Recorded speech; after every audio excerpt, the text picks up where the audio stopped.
Well, what a difference about 10 hours makes in a day in Manchester United and in the life of a Manchester United supporter and a football team and the club in general. My God, we went from Marcus Rashford, here we go, and a turning of the page to Manchester United being humiliated again at home against Crystal Palace, and now hearing that we have lost our top target again because negotiations have completely broken down with Mathys between Manchester United and Bayern Munich. We're going to get through absolutely everything, including Manchester United now possibly going back in for Christopher Nkunku from Chelsea as a desperate measure to try and bring goals to Manchester United. We just don't score.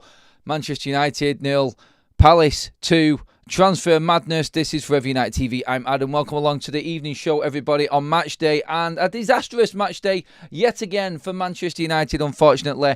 I hate to be the one that keeps bringing the bad news, that keeps on bringing everything that's negative right now with Manchester United, but let's be honest. It is a complete and utter disaster when it comes to Manchester United's home form at Old Trafford. I mean, what more can we do? Right now, it is all basically down to what happens with Ruben Amorim this transfer window in the Austin getting the right player. And we thought it was all done. And we thought that Manchester United were bringing in the right man in Mathys, someone else, something a little bit different. But no, it has completely collapsed. I'm going to get into that and tell you exactly what has been said first of all, so you're completely up to date with everything. We'll talk about other possibilities. Then we are going to get into the game and the aftermath of that. It's hard where to start right now after a day like that. It really is. Wow. What an actual day for Manchester United fans. I'm just absolutely blown away from the jubilation and optimism to just despair and disappointment. All in the space of 10 hours. Like, wow. Only Manchester United surely can do that to anybody. Only this football club can take us to that sort of level and bring us back down again. Ruben Amorim's roller coaster, I tell you what, you pay a fair price to ride that roller coaster that he said this journey was going to be, because we've gone down the biggest dips and come right back up the other side, and it just keeps on going. It's like a never-ending roller coaster. Seriously, it's making everybody sick right now because we're doing that many ups and downs. Let's get the loop-de-loops coming in soon as well, and then going back on ourselves and doing 180s, going back to square one. But let's get into Mathys and what's happened there, and let's get you updated on everything. Negotiations between Manchester United and FC Bayern have now completely collapsed. This is Florian Plettenberg of Sky Germany. Also from Bayern Munich's point of view as well. United and Bayern, no agreement. It is off. Completely off. Whether or not, by the way, anything pops up again tomorrow in desperation stakes, I don't see how, but don't count it out. I think Arsenal are still looking at they have money. Arsenal have just smashed Manchester City 5-1. Honestly, the only little bright spot of the day is City getting absolutely pummeled by Arsenal. And I'm taking that with knowing what them Arsenal fans are going to be like right now outside the Emirates Stadium. No agreement could be reached, and not even in the last 2 hours. Bayern rejected everything as reported, despite the players' preference to join Manchester United. The move to the Red Devils will not happen at this stage. Arsenal are still in the race, along with other options. Time is running out.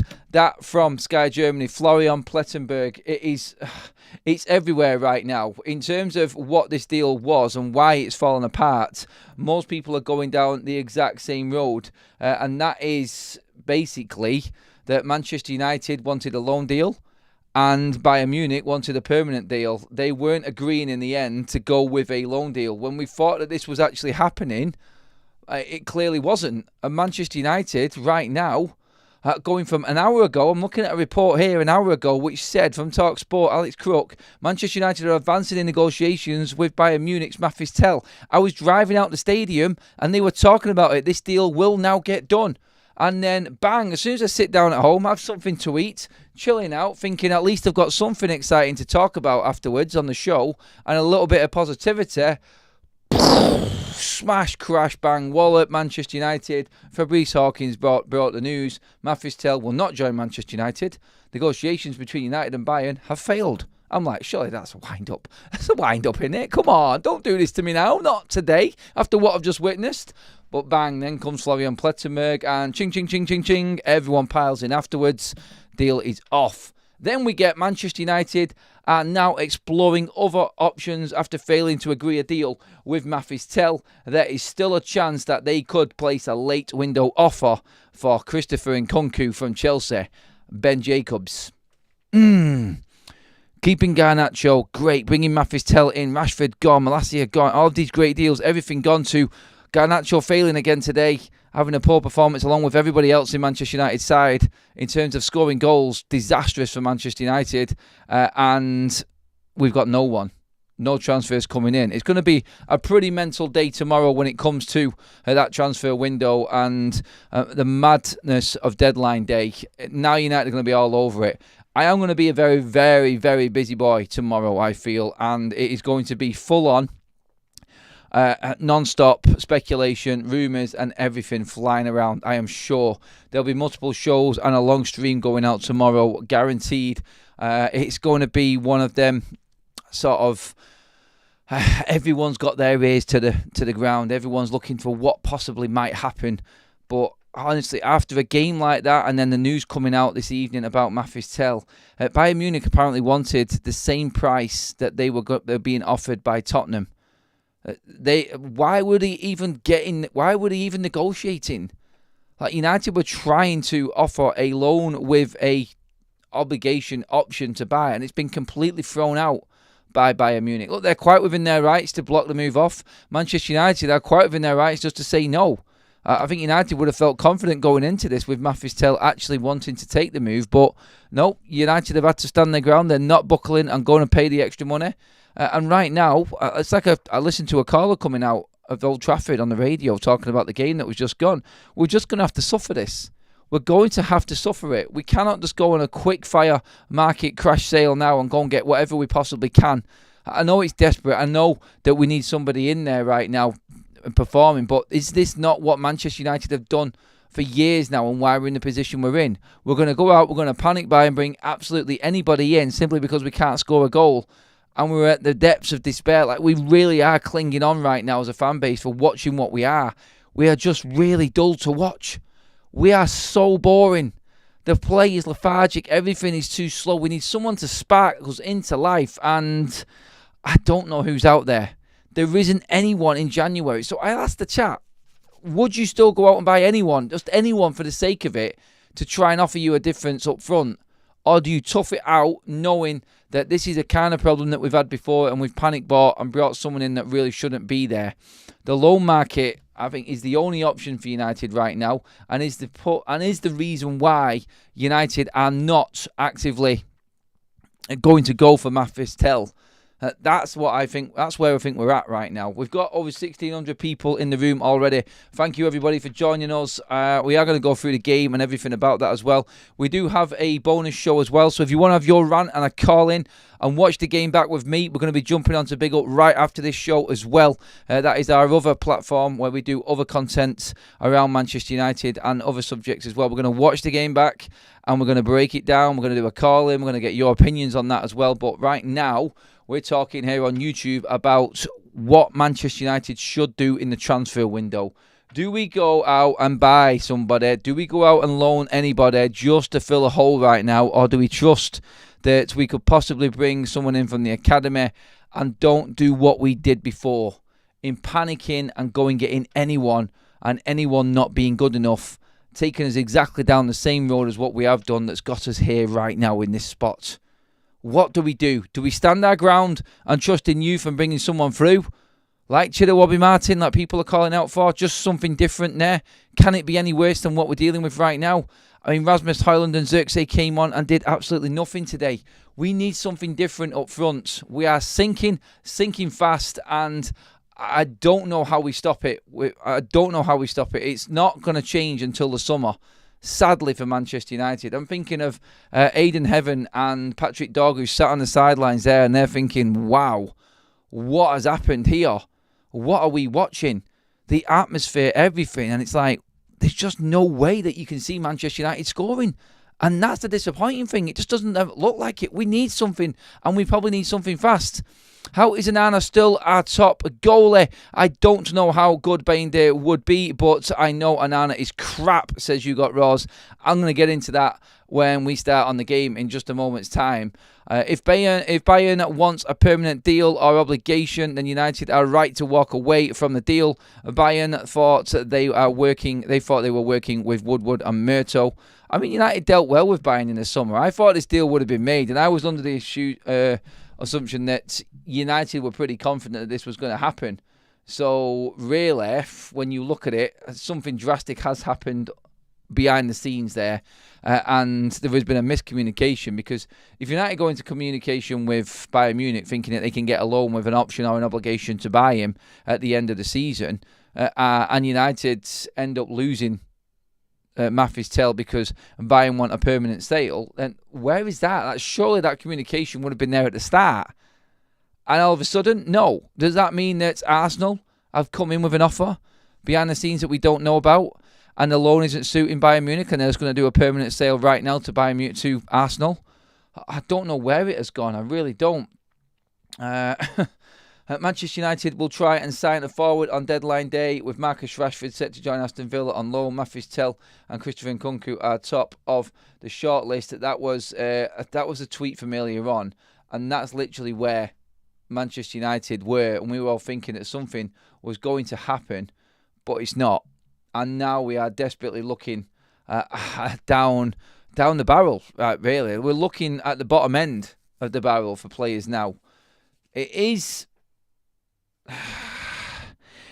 one of them scenarios right now, and this is where I wanted to gauge the chat on this. I feel like it's painful watching this, and as long as we've got someone like Onana, I'm going to get into him in a minute, in goal, we're always going to be undone at Manchester United. We're always going to fail, and to be honest, I don't know if the quality's there. I don't know if the quality's there in the window that United need for a loan. Who is going to loan Manchester United one of their better players? Who is going to get him? We've got creative players. We've got things happening there, but we need something else. We need to be able to cross the ball into a striker. We need someone who's going to actually be in the box, actually be there and poaching goals. We need someone. Someone has to just be. There's no one in the box ever. We need a different type of forward. And if it's not there, I don't want United to panic. I'm not got so much of an issue. I'm disappointed, yes, that Telly's not coming. But honestly, I don't want United to just go, boom, panic and go and get anyone. If the right deal's not there tomorrow, walk away.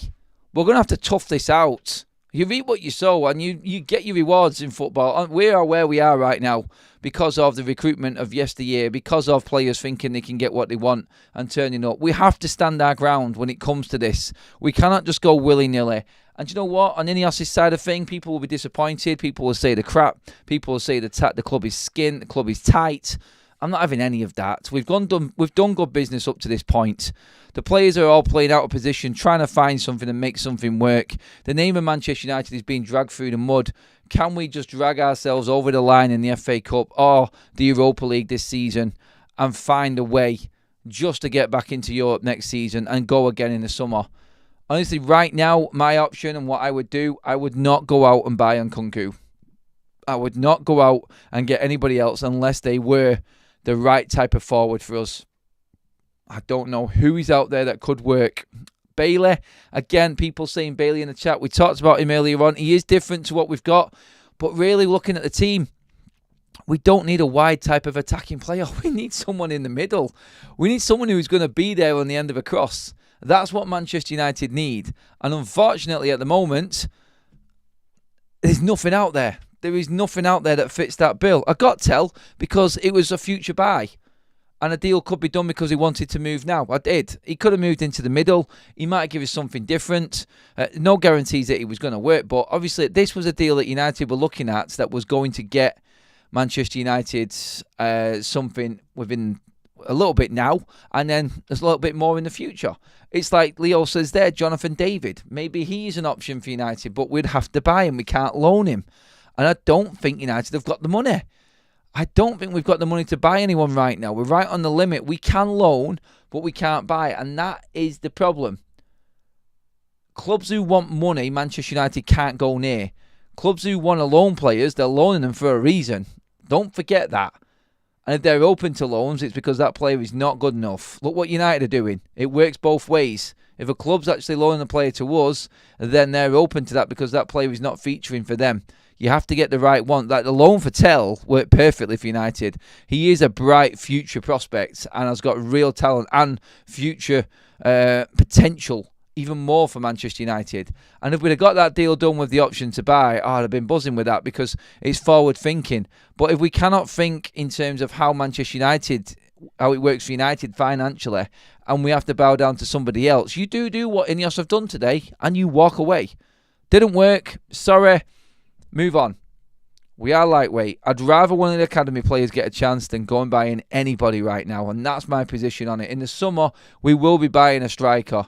It's going to be difficult. We haven't got European football. And I understand the clamour to bring somebody in just to give us an edge to claim European football by winning one of the trophies that we're actually playing in at the moment. That's the issue that we've got right now. That is a big issue as well. Because we do have to somehow figure a way of getting out over the line in this. And looking at the performances, looking at the inconsistencies, I thought we turned the corner. We were moving in the right direction. It just didn't come out, did it? It's really, really gutting how that panned out today for Manchester United. It really was. And I just absolutely gutted. Anyway. Let's get into what happened today. We've got quite a bit to get through. We've got some Ruben Amorim quotes as well. We're going to get into the team now and the game today. Keep your comments coming in on everything, transfer news-wise and everything like that as well. Like I said before, I am going to be doing another show. We're going to do a call-in show after this live stream, which is going to be on Big Up. I'm just going to pop that link into the chat right now for everybody so you've got it. So if you want to have your say and have a bit of a rant as well about the game today, then please do click on that link as well. It's completely free, top of the live chat right now. Let's get into the game then. Let's talk about the players today. We're going to start with number one. I've called it out on my vlog. I've seen some criticism come my way from my opinion about Andre Onana. I don't think people are getting what I'm actually saying.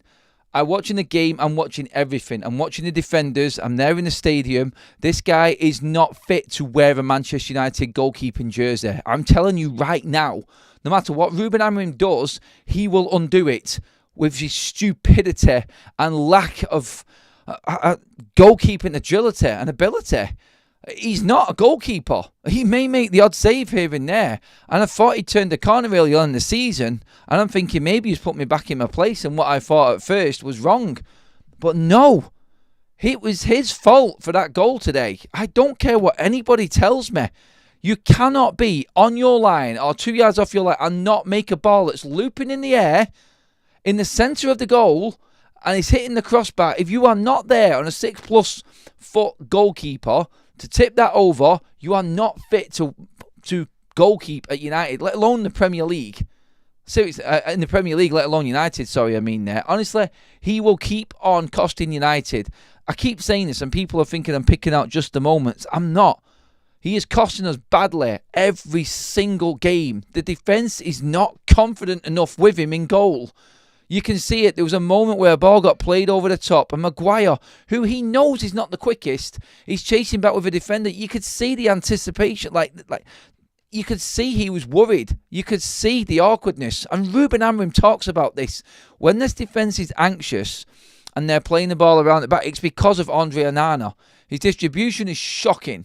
He's covering out and covering his box is absolutely pathetic. He doesn't sweep a keep, which you need if Ruben Amorim's on the sideline. I'm on the halfway line and I can see him. I'm in line with him. And he's trying to urge the defence forward. He's trying to push us forward and play higher. But you can only play higher if your goalkeeper's got the balls to actually play further up the pitch. He has not. He does not come for crosses. He puts the defenders on edge completely. One other moment in that game as well, where the defenders were looking, a cross came in and Dalot stopped because Onana moved out of his box and he knew he was coming to claim it. Dalot should always follow it in and do his defensive work anyway. But as a defender, you're thinking, I'm going to get clattered here. And he knows Onana's coming. Onana stops. A defender comes right in past Dalot and heads the ball just wide. It should have been 1-0 to Crystal Palace. They're the signs and they're the weaknesses within this goalkeeper. He fills the defence with no confidence. He doesn't release the ball quick enough. He don't command his box, doesn't come for crosses. He's absolutely useless for Manchester United. And I'm going to keep on saying it. While he is in goal, Manchester United will not progress. It doesn't matter. He's always a calamity waiting to happen. I've had enough. And I have to pull Ruben Amorim on selecting him. Bayındır is doing better. He's a better goalkeeper. And if you give Bayındır a run of games, he will thrive, I think. He will be the better keeper. Honestly, right now, if you ask me, I think we need a goalkeeper in the summer. I would go out and find another one. You need a modern-day goalkeeper. You need someone who's comfortable on the ball. You need someone with the agility to get down, get to shots, get up. If you are not capable at 6 foot plus to get level with your crossbar, having been 2 yards off your line when that cross has come in, he doesn't come off his line ever, and then he gets beaten while he's on his line. Absolutely fed up of him. And I know people will disagree with me and say I'm being harsh. I get it. I really do get it. Promise you. I'm not having a go at you or saying that you're wrong. And I'm open to taking it. But he is not going to take this team forward. He is a liability in all aspects of goalkeeping. I've just labelled them all out. He doesn't sweep a keep. He doesn't command his box. Doesn't come for crosses. Can't stop shots. And honestly, I just don't think he gets around. I don't think he's agile enough. I really don't think he is the right man for Manchester United. And people will say it's using a scapegoat. Everyone was bad. We know where this team is. And we've all opened up and said that this team is nowhere near good enough to get Manchester United where it should be. I gave them the chance. They failed. Ruben's called them out and they failed. They cannot adjust to the new system. All right, we know where this team is. It's not Ruben's team. We're having to deal with this team. But when the game is tight, and you are battling with teams like Brighton, like Forest, like Crystal Palace today, when you're battling with them teams and it's tight, you need everyone to do the basics. He doesn't. He doesn't. He cost us the game against Nottingham Forest, part of it.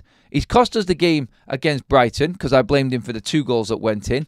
And he set the rot in today as well. He tried to concede another one straight after the first one as well by letting the ball just roll across his 6-yard box.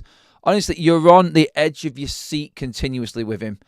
He just is not good enough. As simple as that. I have gone in big on him today. I know. I really do know it sounds like I'm just going in on my own agenda with him. I get it, but I'm not. I watch him and I watch him closely. The whole stadium is nervous. The defence is nervous. Ruben Amorim has called it out. It's everyone's nervous. Take him out. Just take him out of the team and United will feel more comfortable at the back. We may not win the games. We still may lose games and people may play well against us and score past us. It's a given, but try and get every single little element of the game and the opportunity of making you the best team that you could possibly be in at the start. And that's with Bayındır, not Andre Onana. It really isn't. I'm telling you right now, I'd say 9 out of 10 of the goalkeepers, let's say 19 out of the 20 of the goalkeepers in this league would have saved that header. I'm telling you, he's not agile enough. He hasn't got the agility at all.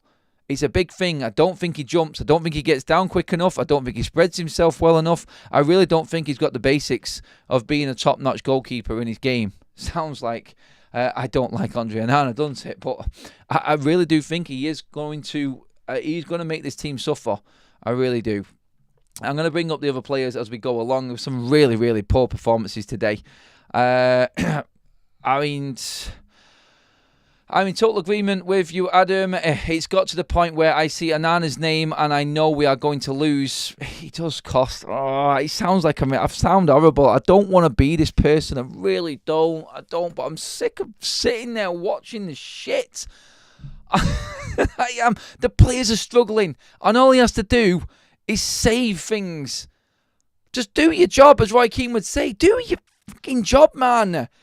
And give these players a chance. They're already busting a gut, struggling. Look, we know where the team is at. I just said it. So just do your job. It's not difficult. The system doesn't rely on you that much.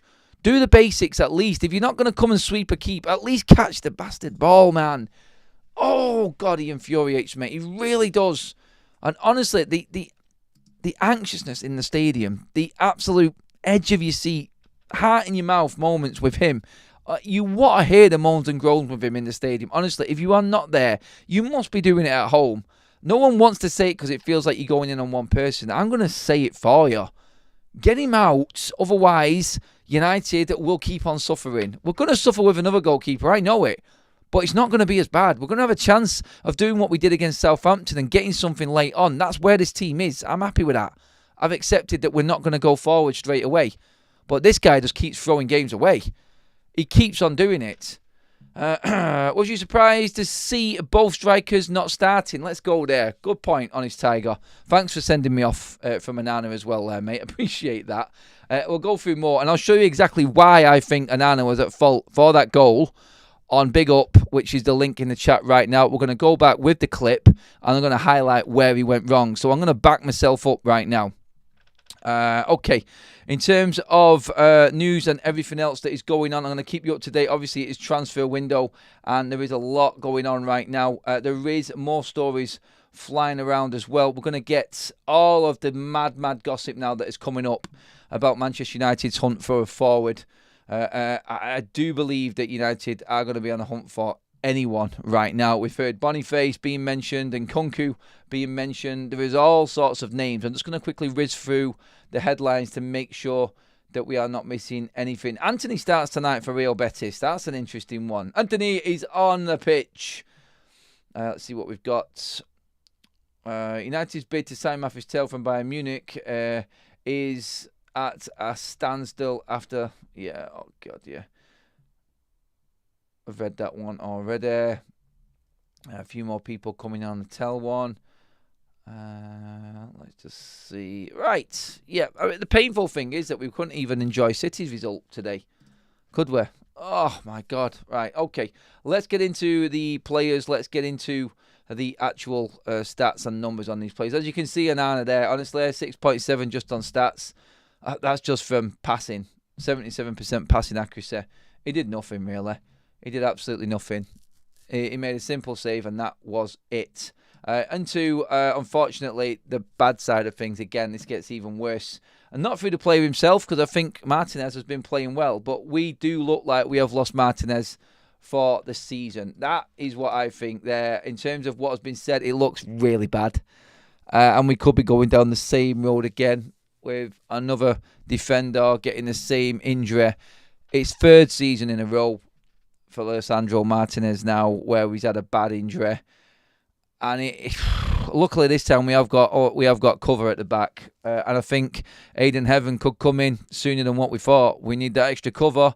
He was unveiled today at Old Trafford. I'm sure he was sat in the stands thinking, what the hell is going on here? This is not Man United, surely. It was a poor performance from United again. We had 2 shots on target out of 17 attempts. We need a strike. We need someone who can hit the target. My God. Well, Lisandro Martinez played 82 minutes. Obviously, he went off with 10 minutes to go. He was on a 7.2. He was having a good game. He was having a good game at that point. His passing was excellent as well. 84% passing accuracy. He was one of Manchester United's brightest sparks. The only player that I thought stood up physically to Crystal Palace today was Harry Maguire. Excellent game again for him today. 7.2 out of 10. Duels won 67%, 79% pass accuracy.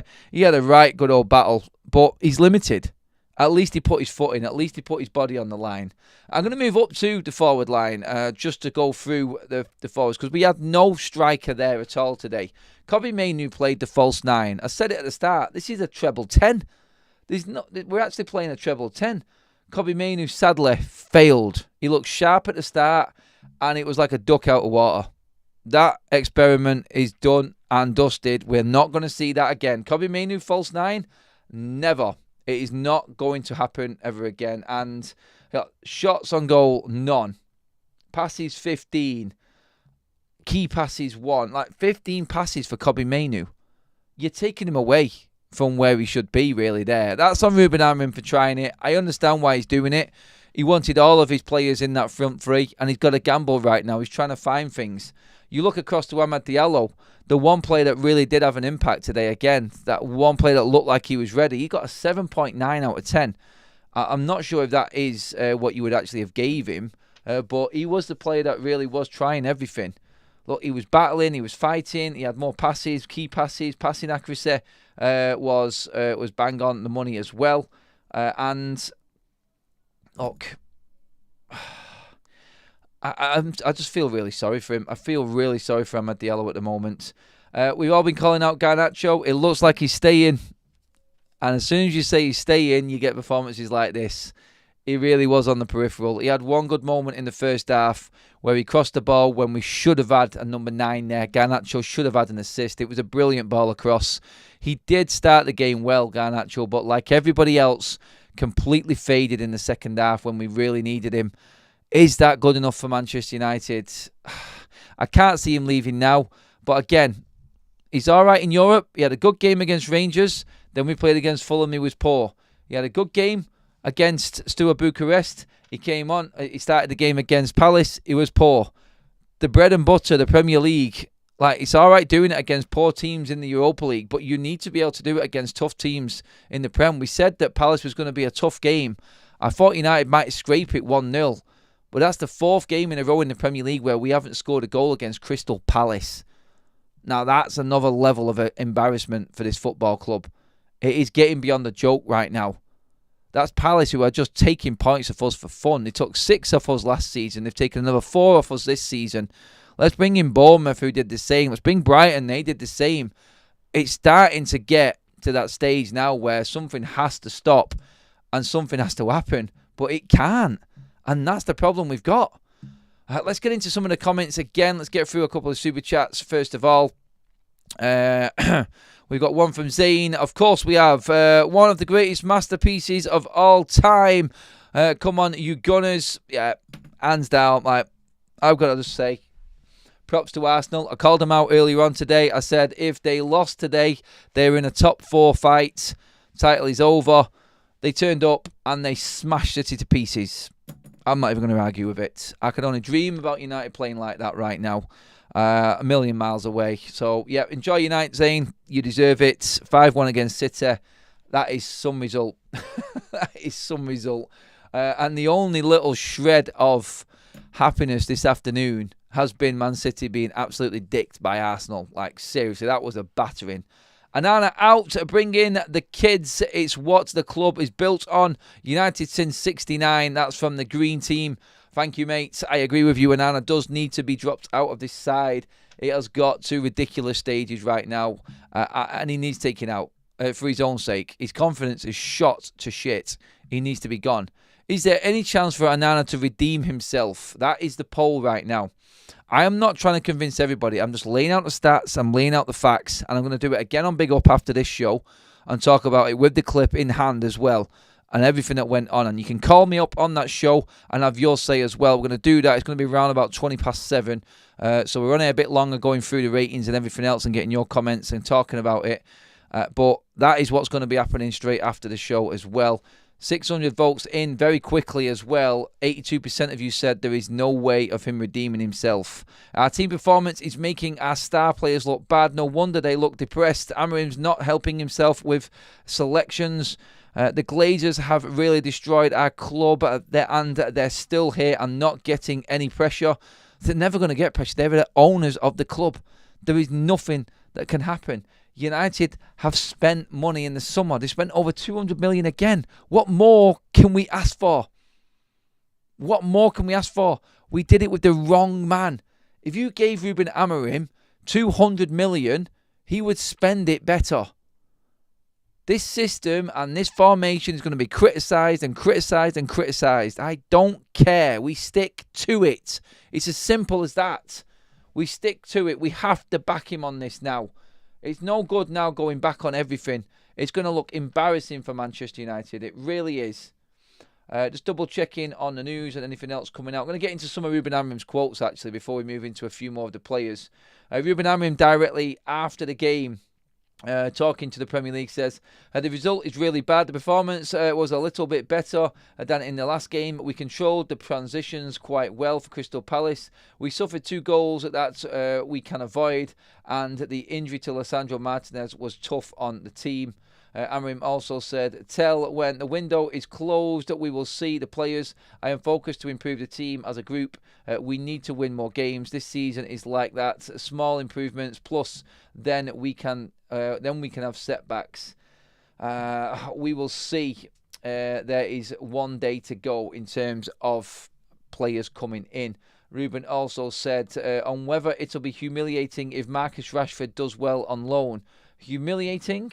When you loan a player, and I don't know still as it's not official, you expect them to play and improve. So there is nothing humiliating there. Good answer, Ruben. Why are we trying everything? We are trying everything to improve the team without doing the mistakes of the past. We will see. There is one more day in terms of the transfer window again from Ruben Amorim. He doesn't want to knee-jerk reaction. He knows, and Ineos have got into Ruben Amorim what is happening, and he knows that there isn't a lot there that they can do in this window. But look, we do need, and one position that is coming in Patrick Dorgu, is the left wing-back role. And today, the man that was in that left wing-back role, Diogo Dalot, had an absolute stinker. It's one good game, one bad game with him. It really is frustrating watching these players right now. The freedom of European football seems to work for these players. It's like it's a different game, but the intensity and the physicality of the Premier League, they are so weak. And Dalot falls into that category. I don't know what's wrong with him. And some people will just say he's just simply not that good enough. And Dorgu walks right into that side after that performance today from Diogo Dalot. And you know what? Look, 6.6 just off the stats alone. He was weak. 5 of his 14 duels won. 36% of his duels won. 78% passing accuracy. Not good enough. Bruno Fernandes, the captain of Manchester United, on here he's getting a 7.5 out of 10. And that's just for his passing and just for his duels and his sheer tenacity. In terms of quality today, Bruno Fernandes, again, lacked for Manchester United. I don't agree with that rating. I think it was lower. I don't think anyone in United's team got better than a 7, apart from a couple of defenders. That's it. Simple as. I don't agree with that. Manuel Ugarte deserves more. Let's see what he got. 7.2. I'd agree with that. I thought that was fair for him. I thought he was one of Manchester United's more professional players. Definitely played his part in the team and the good part of the game for Manchester United, or whatever there was. One of the players that did have a shot, and it was on target. One of the 2 shots came from our holding defensive player. I know. Seriously, like him and Bruno in the middle of the park were the only players to get a shot. In Ruben Amorim's system, the wing-backs and the free forwards are the ones that are supposed to be doing the shooting and creating. Yet we're waiting for our 2 players. They look like they were 2 6s today, Bruno Fernandes and Manuel Ugarte. Bruno was very deep today. Extremely deep. And this was the whole test of this little system with Mainu up front. Didn't work at all. Mazraoui is not a wing-back. Another poor game for him today, sadly. He needs to be in the back 3. Last game he was in the back 3, we're talking a 7.5 again for Mazraoui. He's falling off. We need someone else in on that side. I don't know what we do, whether Dalot's more comfortable on the right, and we have Dorgu on the left, and now Mazraoui will be brought back into centre-back anyway, because we're probably going to lose Martinez for the season, so that might fall into place. Going back into the defence, felt sorry for Leny Yoro again today. He didn't do too bad. But again, part of that defence that with crosses coming in look weak. And I am putting a lot of that back on Onana again, though. He got 7. His passing accuracy was great today. It's 95%. Jules won 67% as well. So not bad in his individual battles, Leny Yoro today. Made some good tackles. One crucial one on the break as well, which could have opened United up in the first half. Leny Yoro, okay today. We're going to need him more right now. Obviously, again, with the Lissandro injury, I think that fully on brings Mazraoui into the centre-back rotation with now Heaven, Maguire, De Ligt and Leny Yoro. I think that's where we're at with that right now. And then we're going to need to put Dalot on the right, and Dorgu's probably going to come straight in on the left because there is no one else. Unless Dalot is dropped and you play Ahmad on the right-hand side. It's hard to figure out where the best positions are at the moment. But you look at, for instance, Xerxes and Højlund both had nearly half an hour on the pitch. So I'm just going to bring up Xerxes first of all and his stats just to see what he got in. 6.7. He had 12 passes And 67% of them passes hit the mark. Again, that's not good enough. Any player that hasn't got a minimum 75% passing accuracy in his game, especially after 12 passes, clearly is not good enough. Rasmus Højlund, again, when he came on, he only had 4 passes, couldn't get into the game. Yes, all 4 of them passes were to another player and he got a 100% mark, but 4 passes, you're on for nearly half an hour. How are you not getting the ball? It's just not working.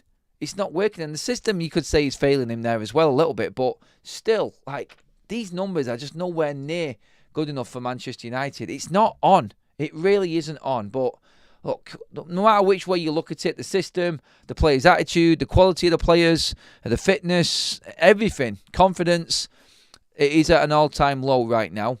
And we need to try and figure something out, a system, a part of this system, or work it a certain way where we can just get by until the end of the season, or we go out and buy a forward that works. Please give the video a like, everybody, as well. We've had well over 1,800 in with us through the whole stream. We're only at 358 likes. We're just being brutally honest right now. Please do get the likes in, everybody. Love that you're all in there giving me your opinions as well. Andrew Short says, to say we were mid-table team, I don't agree. We are only slightly better than the teams in the relegation positions. We struggled against all of those teams. Definitely bottom half team. Yeah, I think we are. That's where United are right now. Definitely agree with that one, mate. And I just don't see it getting better this season. Could maybe bring Chidowobby Martin in. We'll see. I'll keep you updated with all of the ins and outs and everything that's going on in transfers as we go through the show. Keeping you updated, of course. But still, right now, when you look at everything, let's get into the chat. Give me your opinions on this team and where we're at and what you thought was the bigger problem again today. Euro is not where it's at. I'm not feeling him, says Louise. I still give a rating of 6 tops on him. We look better. Team with Bayern in goal. Anyone agree? 100% agree with that one.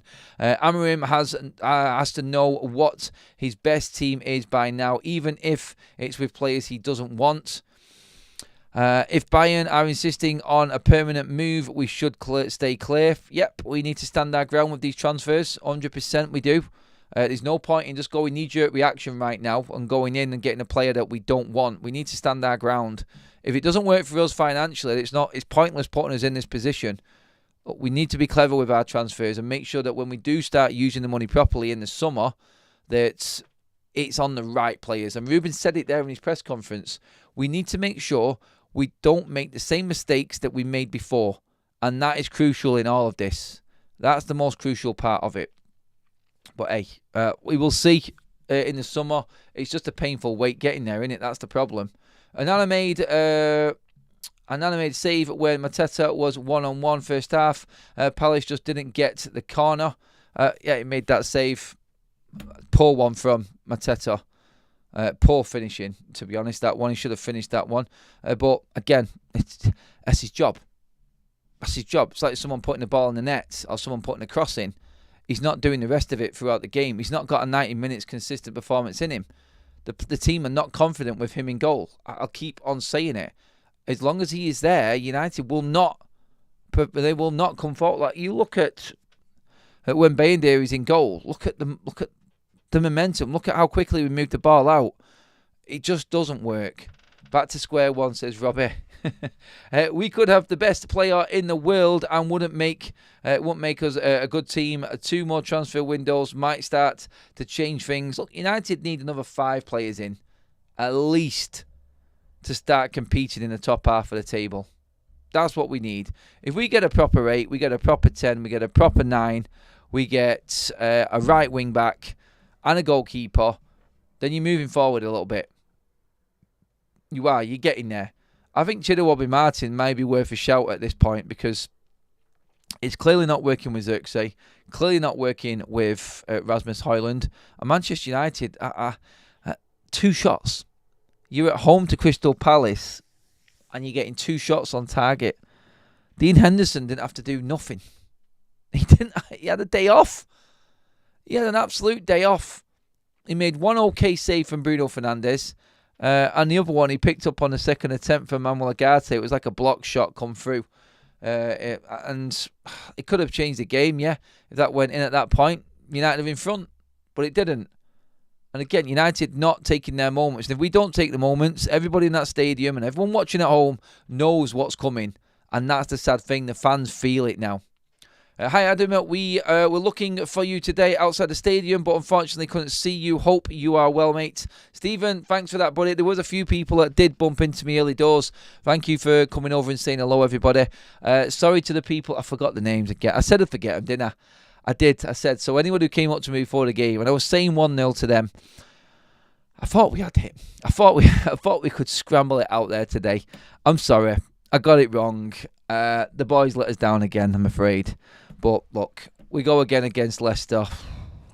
We've got Leicester coming up. We've got Ipswich coming up. We've got Everton coming up.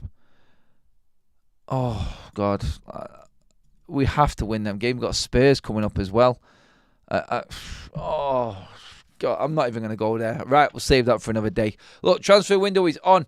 I am live, constantly bringing you updates. We're going to jump across to Big Up right now and bring you the aftermath. So I'm going to break down what I think. So we've got the highlights coming up. If you click on the link in the live chat right now, that'll take you across to Big Up. Come and join the chat there, and you can even call in and have your say with me on the show as well and get your points across. So please do come on and have a go with me about what happened today. I'll see you over there in a moment. All I want to say is a massive thank you again. Massive numbers for the show. It's been really popular all day. Again, it's been a mega year so far. And thank you to everybody. Please do hit the subscribe button, everybody. Make sure that you have got your bell notifications on for all content coming up. We're on the road to 75k, everybody. Let's go for it. Get over to Big Up as well now. Let's continue the conversation. We'll watch some of the highlights back together. And we'll dissect where it all went wrong for Manchester United. And that is... that's all I've got left to say. I'll be back again. Look, if it happens tonight, I'll be back live tonight. Of course, I'm expected to be up late these next 2 days with the transfer window going on and deadline day approaching. So keep, like I said... bell notifications on. Make sure you're completely up to date with everything on your phones or whatever devices you're watching on, and I'll be back later on, everybody. But on to Big Up we go. I'll go and see you there in just a moment. Cheers.